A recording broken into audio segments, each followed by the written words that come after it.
બરાબર નથી એને જવાબદારી આપી શકતા શું એનાથી વિવે છે શું ધારાસભ્યની ઉપર પંચાયત છે જ્યારે ધારાસભ્ય સાહેબ આગળ રાજકીય છે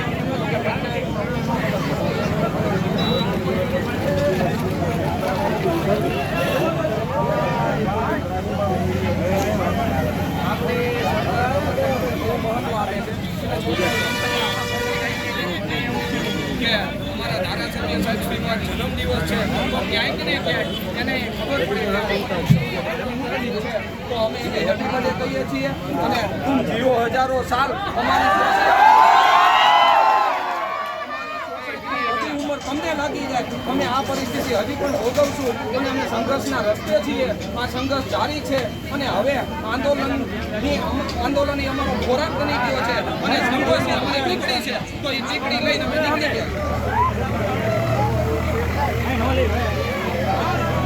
અત્યારે હાલની પરિસ્થિતિ પ્રમાણે 750 થી વધારે મકાન છે અને અત્યારે લગભગ 2000 થી 2500 માણસનો અહીંયા અત્યારે વસવાટ છે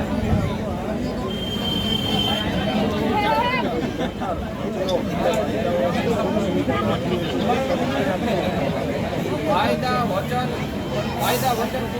બધાય કરી જાય છે એક ટ્રીપમાં અમારા